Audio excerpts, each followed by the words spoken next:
તાજેતરમાં હકાભા ગઢવીએ સરકારી હોસ્પિટલમાં બેદરકારીનો એક વિડીયો બનાવેલો હતો અને પ્રજા સમક્ષ રજૂઆત કરી હતી. રાજકોટની સિવિલ હોસ્પિટલમાં બીજો એક મુદ્દો આવ્યો છે. આપણી સાથે શું નામ છે? શૈલેષ મુંબેરા. શૈલેષભાઈ, જણાવો આજે શું તમે જોયું? મેં સિવિલ હોસ્પિટલમાં રાત્રે મારા સેન્ટરમાં નવું બિલ્ડિંગ છે ત્યાં મેં જોયું કે જે વોશરૂમ છે એમાં મચ્છરોનો ઘણો ત્રાસ છે. દિવાલ ઉપર આમ થર જામી ગયો ને મચ્છરના, એવી રીતે વિડીયો હતો. એટલે મેં વિડીયો બનાવ્યો જનતા માટે.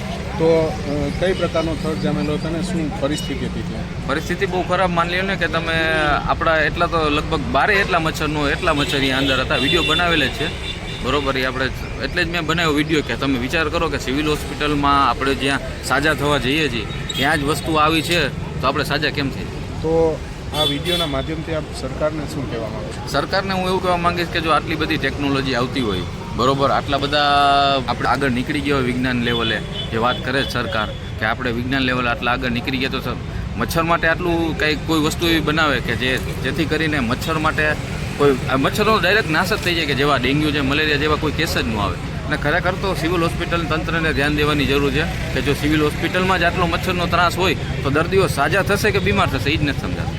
તો સ્વસ્થ ભારત, સ્વચ્છ ભારતની અત્યારે મુહિમ ચલાવવામાં આવે છે. ફિટ ઇન્ડિયા, અનેક મુહિમ ચલાવવામાં આવે છે. પરંતુ જો સ્વચ્છતા અંગે જાગૃતિ નહીં થાય તો હોસ્પિટલોની સંખ્યામાં વધારો થાય છે અને જો મચ્છરોનો નાશ નહીં થાય ત્યાં સુધી લોકો બીમાર પડશે અને મેલેરિયાનો ફેલાવો થશે. આ વિડીયોના માધ્યમથી આ એક પ્રયાસ છે નાનકડો, પરંતુ અનેક લોકોનું જીવન પણ બચી શકે તેમ છે. નિમેશ ગોંડલિયા, રાજકોટ.